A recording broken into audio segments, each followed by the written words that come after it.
Welcome to the Menopause and Cancer podcast, where we speak with cancer patients, survivors, and incredible experts in their fields to help us find solutions to our symptoms and ideas to improve our health. I'm your host, Danny Binnington. And before we get into today's conversation, I just want to say huge thank you, because I have been receiving so many lovely messages about navigating menopause after cancer. As so many of you know, the book's been out now for quite a few weeks, and it's just wonderful, really beautiful to see so many of your heartfelt and honest reviews, not just about the book, but about your experience as well, coming through. They mean the world. Thank you so much. It's quite incredible what a community can do. And as a community, I also want to bring all of these lovely doctors as their community to you. And Dr. Louise Oliver, who is on the show today, is just one of those brilliant doctors. She really helps us to take ourselves out of our own little thinking and expand how we listen and look after ourselves. And we're talking about the nervous system and how our breathing and our nervous system affect all of our symptoms, including our menopausal symptoms. Could it be silently perhaps shaping everything from our sleep to our hot flushes, anxiety, digestion, energy levels? And is the way we breathe and our nervous system perhaps silently trying to sort of wake us up a little bit and say, come on, calm me down, do something about it? After cancer, and especially after treatment-induced menopause, your nervous system and mine gets totally thrown out of balance. I think that's something we all agree on. You might feel wired but tired. You might wake up sweating. You might struggle to fall asleep. You might feel constantly a little bit anxious, the underlying feeling of anxiety, or you might find it hard to calm down, even when things seem to be fine. And here's the thing, I don't think we talk about it enough. And perhaps the way we breathe and how we look after our nervous system could make it all worse or better. And that's exactly what Dr. Louise Oliver and I want to explore today. She's a fantastic expert, and I hope that this conversation will help you really expand your thinking about all the things you can do to feel a little bit better in your everyday life. Hello, Louise. How are you today? I'm great, and I'm really looking forward to our conversation. You've had a really busy day as a GP. You're troubleshooting left, right, and center. You're also super passionate about women's health, about breathing, about menopause. How do you pack it all in, Louise? I make sure I look after myself first. So I have my own little meditation and breath work routine each day. So it keeps me on the straight and narrow. Ah, interesting. And we do want to talk about the nervous system. And if anyone recognizes your voice, you've been on the show before, and we talked about breathing and snoring and why breathing and snoring can actually worsen our menopause symptoms, which really took me a little while to get my head round. Can you give me a tiny bit of an intro into you, what you do, and why you're so passionate about breathing and snoring before we move on to the autonomic nervous system? So I've been a GP for over 20 years, been interested in women's health right from the word go. But in more recent years, I've sort of understood the autonomic nervous system, breathing, hormonal changes, and I became a snorer myself. So I know what it's like to be a snorer and an ex-snorer, and my nervous system is definitely better as an ex-snorer. So I'm very passionate about this. And in your practice, you also do notice that people's menopausal symptoms can become worse or be worse if they're not breathing properly.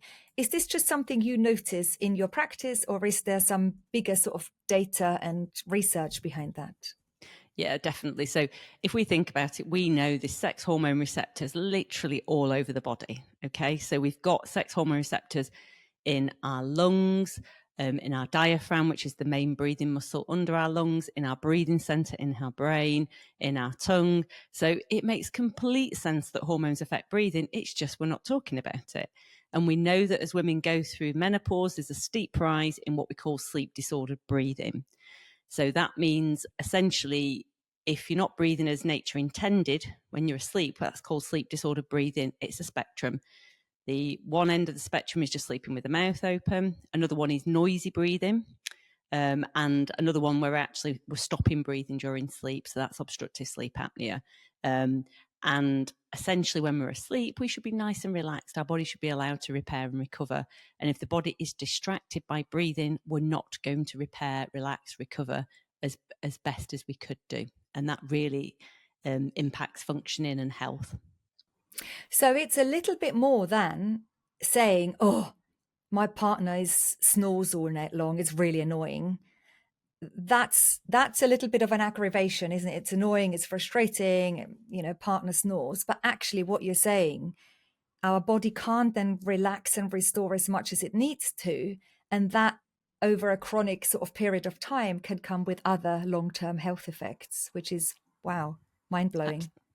Absolutely. And I think if people truly understood the negative impact of not breathing well when they're asleep, actually we would be really prioritizing this and actually probably putting a lot more money into it, because essentially all our long-term survival processes in the body generally occur when we're asleep. So, our function of our gut, our repair of bones and ligaments and our musculoskeletal system, our immune system. Our immune system does so much work when we're asleep to sort of go through the body, repair. Our brain detoxifies itself when we're asleep. It's called the lymphatic system. And most of the data suggests that kicks in the deep stages of sleep. But the deep stages of sleep is when we are more likely to be taken out of that deep stage of sleep if we're not breathing, if the body has to prioritize breathing. So it's so important. And also we talked about the nervous system. It pushes the body into fight flight response when we're asleep. And that is not what we're meant to be. So are you saying that if you're a noisy breather whilst you're sleeping, or you're snoring, or you're breathing with your mouth open, your own body activates the fight or flight whilst you're asleep? Yeah. I mean, obviously Wow. it's a spectrum.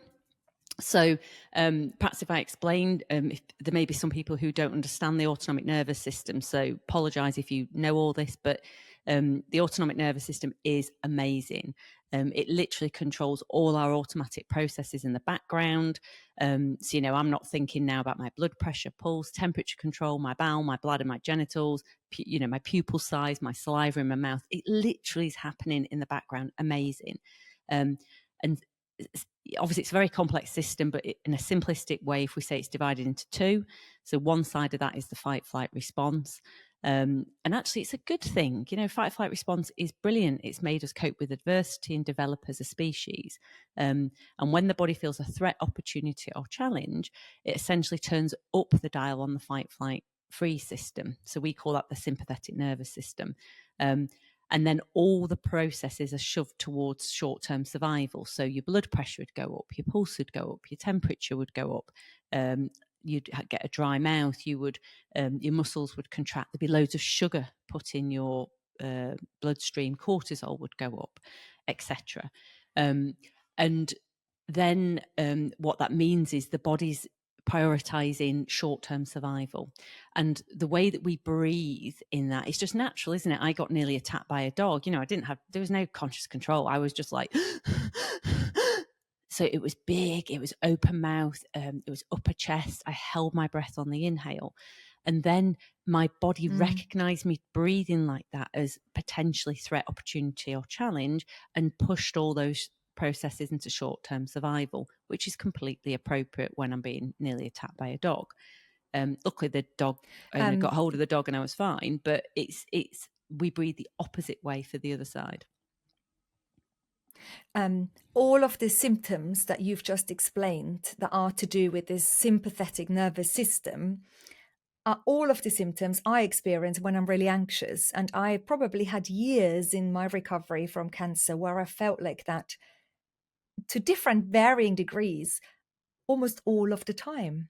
There was this underlying buzz. I could feel waking up, the cortisol going through me, heart palpitations, that tummy feeling, that feeling on my chest, that feeling a bit sick in the stomach. And sometimes there wasn't even a huge, immediate, obvious reason, but it was an underlying.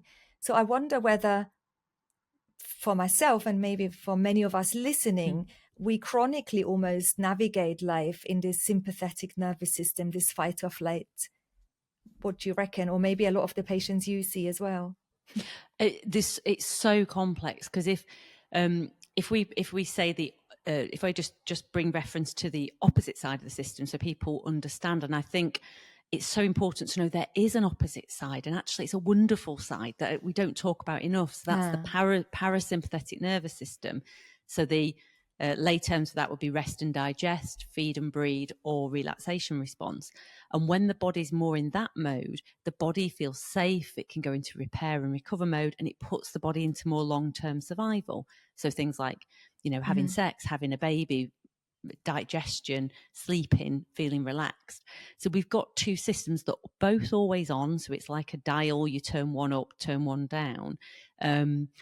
But you're right, lots of things can push people more into that fight flight system. Now, I think just living in the modern day world with phones going all the time and emails, if you're in a toxic relationship or a toxic situation at work, that's going to push you more towards the fight flight again. What we eat, what chemicals we expose ourselves, there's so many things that can push us into that. But hormones affect the autonomic nervous system. So there's a really interesting paper. It's a model, it's a proposed model. It's probably not accepted by everybody, but I think it just fits. I've got a blog in it on my website, and essentially what they say is that they're proposing that menopause is an autonomic nervous system dysfunction. So as women go through the menopause, it pushes their autonomic nervous system more towards that fight flight response. And obviously, if somebody's put into a menopause by medical treatment, with yourself because of breast cancer, you're going to get pushed more into that fight flight zone more quickly and more suddenly, rather than a natural one that might take a process of years. So I think we need to be talking to people about the autonomic nervous system, and about the impact on hormones, and actually then what we can do about that. Yeah. So if we just take some of the very common sort of menopausal symptoms that people always bring to our groups and our workshops, and you've got the joint ache, and you've got hot flushes and insomnia and anxiety and GSM symptoms, so dry vaginas and bladder issues. Are we saying that a lot of these symptoms could be made worse because our autonomic nervous system is also pushing us into that fight or flight? So it's not just perhaps a lack of estrogen or a side effect of the medication. It could be a little bit of the autonomic nervous system as well. Absolutely. Because if you think, if you're more in fight flight mode, so say muscles and ligaments aching, you're going to have more muscle contraction. If you're more in fight flight, so that's going to make the muscles be more painful. If you've been fight flight when you're asleep, you've not had that repair and recover mode. The temperature control, generally fight flight, you're going to feel hotter. The relaxation response, you're generally going to feel colder. Hot flushes, again, you know that we normally feel sweat and flustered when we're running, and when we're more in that fight flight mode, when we're more anxious. So again, if you're more shoved towards that fight flight response, such things as night sweats, hot flushes, sweating, poor temperature control, all those things are going to be more difficult. So when we talk about this fight or flight, is it basically stress? Is it the same as stress? So when I asked you earlier on, how do you manage to wear so many hats? You must also be chronically stressed, Louise. And then you tell me I meditate on a daily basis and I have my breathing techniques. So how you deal with your stress, is this how we also move ourselves into that parasympathetic part of the nervous system? And can you share some techniques with us? So essentially, I see the autonomic nervous system to have a healthy one. I want to generally be more parasympathetically driven, but I still want the ability to adjust the dial. So I still want a flexible autonomic nervous system. If probably three things I'd say, first of all, is, are you excessively driving your fight flight response? Okay, so it might be you know, you need to change job if your job's horrible, you don't like it, you've got a horrible boss and you can't change that. Do you have to say no to people? Do you have to delegate? Do you have to get some support? Anything that would help you turn down that fight flight response. You know, if you've got lots of anxiety, maybe speak to your doctor and they might be prescribing you medication for that. So what can you do to turn down the dial and remove things that are driving that fight flight response? The second thing, what can you do to turn up the relaxation response? So lots of things can do that. So you know, meditating, certain breathwork practices, being in nature, connection with others, practicing gratitude and kindness, lots of humming, chanting, yoga, you know, all these things. So do I need to do more of that? You know, and it might be someone needs to say, look, I want to go to a yoga class once a week because I'm trying to turn down my I'm trying to turn up my parasympathetic nervous system. And then the third thing for me is how I am breathing over a 24-hour period. Is it driving my fight flight response or my parasympathetic response? And for me, changing how I breathed, so I practice breathing exercises that change my unconscious breathing pattern. So generally now I breathe in a way that's really is calming to my body. So when I get lots of things happening, generally my breathing still remains quite calm and it helps that parasympathetic response. And that's what's been really powerful with me. But there's so many things we can do. Because, and it's so empowering because just today I sat on a workshop and a few people were sharing their experiences and it was really doom and gloom. This one person was 17 years on from her breast cancer diagnosis. And she said she had absolutely no help, no support, and she feels so miserable still. She's now considering whether maybe hormone replacement therapy is her only option because she just feels so dreadful. She said, my marriage didn't last, I lost jobs, and it's just been an awful 17 years. And perhaps this is my only option to regain a little bit of quality of life.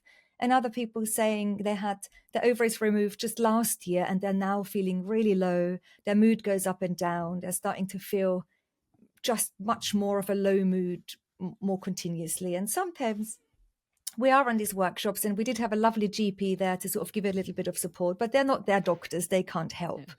And sometimes you don't have really good solutions. You can't help people with many things because it is a really difficult menopause to manage. And saying that, it is so empowering to hear you speak because sometimes it takes forever to see a doctor. It takes a long time, but there are little things we can do that will make a big impact on everything. And I think that's what's so beautiful. It's not like, here is a plaster and it will help you with X symptom. You're saying, let's work towards shifting towards the parasympathetic nervous system. And perhaps let's look if much of our life experience improves a little bit. And that's brilliant, isn't it? Absolutely. And I think it can feel really overwhelming, and I do really feel for people that have a medically induced menopause, because it generally means you're really thrown into that menopause, so there's no gradual sort of going into it. So I think it's worse, it's harder, and I think it can be overwhelming, particularly when you're feeling rubbish. But I suppose I always say, pick one thing that you think you can work on, that you think you've got the most to gain from. You know, like for me, my snoring, you know, clearly I wasn't breathing well, so for me that was going to be a big one to work on. But maybe other people, it's, you know, they feel disconnected from people and they need to find their tribe, you know, find a group of aligned people who are going to help raise them up, and you know, with some sort of hobby or whatever it is that can connect with someone. So I think it's finding just do one thing, and particularly one that you've perhaps got lots to gain from, that you're willing to work on, and just give it a go and just see if it can push you more towards the parasympathetic nervous system. Yeah, I think it's really important. And it goes against what we're sort of taught a little bit, isn't it? What I often see, and what I definitely know from myself, is you've got to work hard.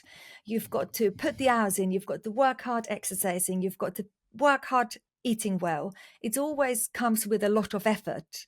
But one lady I worked with years ago, she said, Danny, you got so stressed over eating such a clean diet, you know, all those decades, such a long time ago. She said you could have had a McDonald's every single day because your nervous system must have been so like on edge because you worried so much about what not to eat. She said it would have not. And I thought, oh yes, it's true, isn't it? It's like you're so much more than the ingredient and the nutrient that you put on your plate. If I'm going through a lot of stress because of what I was worried about eating, yes, that was probably causing me more damage, isn't it, in a bigger picture? So I get it, what you're saying. And often it's doing less, isn't it, that will help us move towards that parasympathetic, less jobs, less get-togethers, just a bit less and a bit more time to just chill out. So I've got a couple of things. I've been on a massive, I was literally perfectionist, exactly like you say. And essentially I've let go of perfectionism. So that's been a big thing for me. I'm not aiming for perfection anymore. And I think I definitely encourage people to do that because, anyway, because it can driving for perfection can drive that fight flight response. So I tend to think, not too tight, not too loose, that type of thing. I totally agree with you. And often as cancer survivors, we want to be really good patients. We want to get things right because we have so little control really of what's most important. We want to almost perfect what we can control. And I think that's a real double-edged sword there. You talk a little bit, or when we prepared for the conversation today, you talk about a couple of things like a baroflex and a chemoreflex. I know it's a bit sciencey, but I think this is really interesting. Can you touch on that a little bit? So we've got, so when we talk about blood pressure, say blood pressure and pulse control, we've got something called the baroreflex. So if you imagine, if I go from a cold to hot, standing to sitting, we've got a reflex called the baroreflex, which makes really subtle changes to that sympathetic and parasympathetic response. So, the fight flight response puts blood pressure up, the parasympathetic puts the blood pressure down. And if I go from cold to hot, my body has to make really quick, fine adjustments to make sure I don't faint because it has to keep the blood pressure. So we need a good baroreflex. We need a good baroreflex to control our blood pressure in that scenario. But there seems to be a relationship with the chemoreflex. So the chemoreflex is how much I breathe for the same amount of my waste product. So let me just explain that. So if when we create a waste product called carbon dioxide, and we obviously want to get rid of that waste product, so it drives us to breathe, it gets us to remove that waste product. But it seems that our baroreflex has like an inverse relationship, so an opposite relationship with it. So if I've got a healthy baroreflex, I can cope with getting cold and hot. Then actually my chemoreflex is low, so I don't excessively breathe because I've got a good baroreflex. But if my baroreflex is poor, so my body's lost control or is not so good at managing my blood pressure, my baroreflex is now low and my chemoreflex is higher. So now I'm going to breathe excessively for the same amount of waste product. And estrogen seems very powerful for the baroreflex. And we know that, don't we? Because after women go through the menopause, we're more likely to have high blood pressure because our body's losing that ability to control our blood pressure. But what I'm finding because I'm a Buteco breathing practitioner, I do look holistically at the whole sort of 3 dimensions of breathing.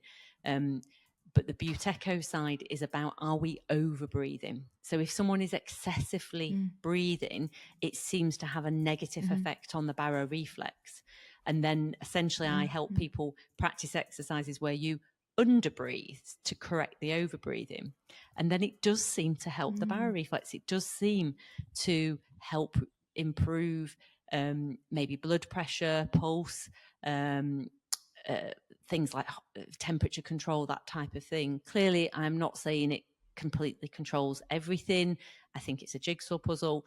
But I particularly see it with the patients that I work with who've got long COVID, because people who've got long COVID often have an autonomic nervous system that's not functioning very well. And I see when they work on improving that aspect of their breathing, their baroreflex improves. So if anybody you may have some listeners who measure heart rate variability, and Mm. heart rate variability is essentially a bit of a marker of autonomic nervous system function.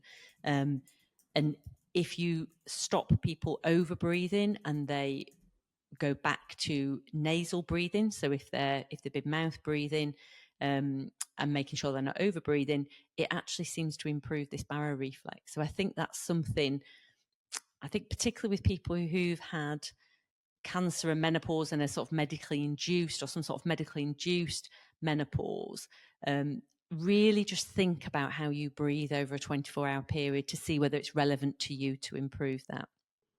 That is so interesting, because in our Facebook group, a lot of times people are quite annoyed. They're like a little bit pissed off because they say, oh, now I'm in this medically induced menopause and now I've got high cholesterol. Has anyone suddenly got high cholesterol? And you will see a flurry of people going, me too, me too. No one's warned me. No one said this could be a byproduct of early menopause or chemically induced menopause by taking other medication. And they're a little bit frustrated because by the time they find out, they might have to do something with medication about the cholesterol, where they may have wanted to try with lifestyle and diet first. And the same conversation goes about high blood pressure and other sort of things that are chronic long-term late effects. And it's really frustrating when you work so hard, like I said earlier, when you do all the right things, you jump up and down the stairs and you still walk away with osteoporosis and cholesterol, high cholesterol and high blood pressure. It's really frustrating. But to do something that is in our agency, we could try. And if it has no impact on our high blood pressure, well, then maybe it has an impact on how you feel and you might feel calmer. Then that is a great byproduct, isn't it? It's definitely something worth trying. But where do we start? Like when you say, by changing the way you breathe over a 24-hour window, and what effect has it got on you? Like, how do I do that? Like even now thinking, how do I breathe? I'm already feeling out of breath. I'm like, oh, I need to take a breath. I'm thinking about my breathing. What does she want me to do? So I think just observe over the next week or two, just really check in with your breathing. And the first thing I'd say is, we've been designed to breathe in and out of the nose when we're resting and sleeping, and ideally when we're moving. So just intermittently check and just see, are your lips, and you only know if you're nasal breathing if your lips are sealed, because if your mouth's slightly open, you may be mixed breathing or just mouth breathing. So, and when you wake up, just, is my mouth open? Have I got drool on my pillow? If you've got drool on your pillow, you've probably had your mouth open. If your mouth's dry or your nose is blocked, again, you've probably been mouth breathing. And particularly check in when you're distracted. So on your phone or emails, are the lips sealed? And as soon as you switch to mouth breathing, you're not using your body as it's been designed. The body has been beautifully designed to breathe in and out of the nose. If you look at a newborn baby, it just breathes through its nose. That's how we've been designed. And there's so much science coming through now of the importance of nasal breathing.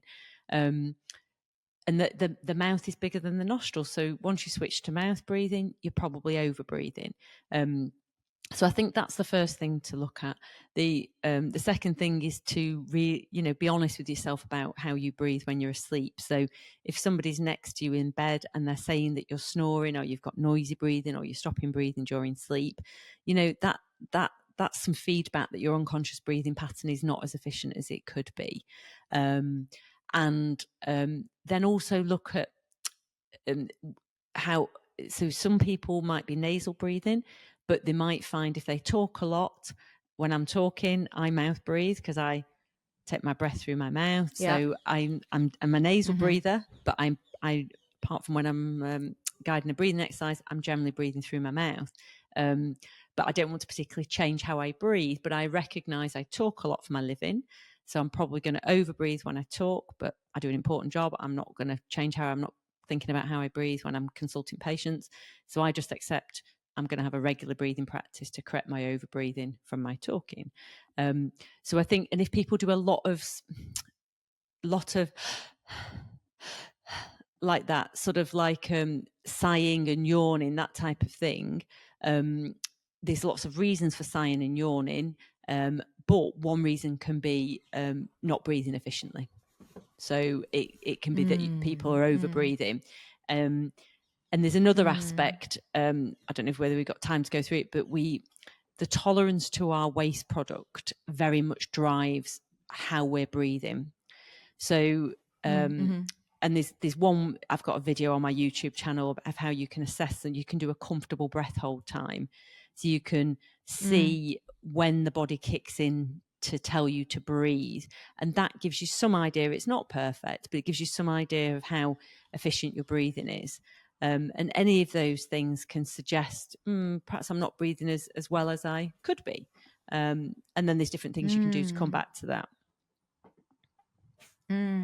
So it's looking at a combination of breath work practices and calming down the breath and noticing and observing the breathing, as well as what you said earlier, being in nature, being out and about, grounding yourself. That is also moving us towards that parasympathetic nervous system. So it's a little bit of everything, isn't it? When I think of what I wrote in the book, which is now out, as you know, I wrote a lot about all of the practices where there's evidence for menopausal symptoms, and they could be yoga, they could be mindfulness-based stress reduction programs. Like there's a whole host of things out there where we have evidence that they can help cancer survivors with menopausal symptoms like anxiety and many others.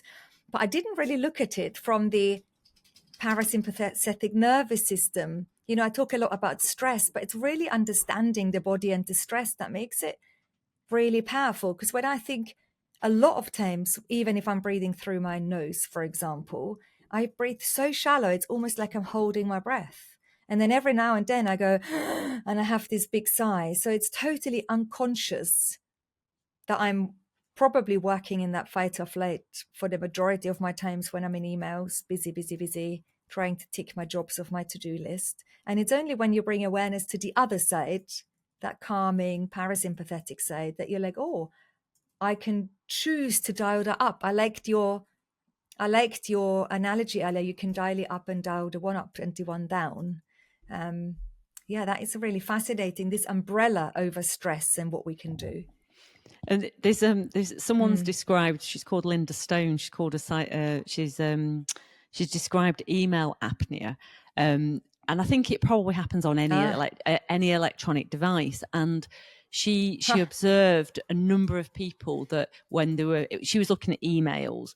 But I've had people when they're on computers and text messages and things, they hold their breath on the inhale, and I think it's probably because the electronic device is foreign, the body almost perceives it as something different. It's not made with nature. So then the body generates that fight-flight response, and we've got this process by evolution. So if you imagine if I was a mouse and a cat was going past me and I was trying to avoid attack, I would go and I would hold my breath on the inhale while the cat went past in the hope that the cat wouldn't hear me breathe. But I'm also taking the breath on the inhale. So if I had to suddenly run or fight off, my sort of core and diaphragm's in a situation where I can sort of run or fight. Oh, yes. Yeah. So, and there's a really interesting paper that describes something where what happens is the fear center actually suppresses the breathing center. So this is their model they propose, that the fear center in response to whatever, like say an email, dampens the breathing center to inhibit the breathing. So you hold your breath and your waste product will be coming up, your carbon dioxide will be coming up, but the breathing center doesn't react to it because the fear center sort of suppressing it. Then when the fear center lifts that inhibition, the body suddenly is like, oh my goodness, the carbon dioxide is high now. And then it will trigger that. It might be subtle, there's a bit of over breathing that then happens. And I'm really interested in this because and what they propose in this paper is that then over time that makes people more sensitive and intolerant to their waste product. And I think that happens particularly for people that work a lot. It happens to me, but because I'm aware of it, I notice when I do it, and then I know that's a trigger for me to walk away from the computer. and to maybe look out the window at a tree, or, you know, just go and do something else, get a cup of tea. Whereas if you're not aware of that, you'll just sit there and then continue that pattern. So I think it is important to have awareness of that. If anyone is thinking, I want to learn more about exactly how to observe my breathing and what could I do if I don't think I'm breathing well and I open up with a really dry mouth, or my partner said I'm snoring, or you're living with someone that's snoring, we've recorded a really great episode. It's episode 132 on the podcast. So for anyone curious to learn a little more, go back and listen to this. And I'll also link in the show notes to your website where you explain much more, and you've got loads of great videos and stuff on your Instagram as well. It is so fascinating. And, you know, sometimes when we're really desperate to think, actually, is it all because I have no estrogen and that's why I've got all of these symptoms and I'm a cancer survivor and my options are limited? It's so good to take ourselves out of it and open our sort of toolbox. And what I hear so clearly from you and your expertise is that breathing can have an impact on our daily well-being and how we walk through life. And by maybe changing that, we can improve how we feel is such a powerful message. Absolutely. And I think if you see it from the lens of the autonomic nervous system, for me, it completely changes it. You know, it completely changes it because, you know, is how am I breathing? Is it actually making me feel more anxious? I feel so much calmer now than I used to before, because the way I'm breathing when I'm asleep and at rest is literally making me feel calmer. So I think, but I think if you see it from the overall autonomic nervous system, then obviously there's other aspects to it, as we've discussed. So by all means, look at other aspects, but we can change our autonomic nervous system. We can guide it in the way that we want it to be. We do have some control over that. Thank you so much, Louise. Every time I talk to you, I learn so many new things. And that day when we did a hormone party to a big group of corporates in London, as one of our menopause and cancer, they fundraised for us and you delivered a brilliant talk. It was a big room full of people. They were really intrigued, weren't they, about their nervous system. And we could really see how this was nothing on anyone's radar and how everyone moves so much in the sphere of the sort of like stress, fight or flight way. And it's such an important conversation to have.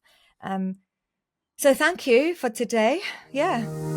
So it's episode 132 about the breathing that you can go and refer back to if you're interested. And for today, I just want to say thank you for tuning in. Also, thank you to Louise. This our growing community of doctors is so brilliantly supporting our growing community of people, all of you at home. I just want to say thank you to all of you. I pop a link into the show notes to everything we've mentioned. And just a little reminder, if you're still unsure of where to go with this information, I haven't actually written about breathing and the benefit of changing your breathing, perhaps if it needs a little tinker with, in the book Navigating Menopause After Cancer. But I have written extensively about all of the strategies that can help you reduce your stress levels and that can help you move towards the parasympathetic nervous system. So if you just want a really clear and concise guide, then maybe pick up Navigating Menopause After Cancer to help you look at all of those evidence-based strategies. Until next time, take care of yourself. I know I need to get off that microphone because just by talking and listening to Louise, do I notice how all the time I hold my breath, and I just feel like I need to take a few good breaths whilst I'm not talking now. I wonder if you've been thinking about your breathing whilst she was chatting. Anyway, I'll see you on next week's podcast episode. All the best to you. Until then.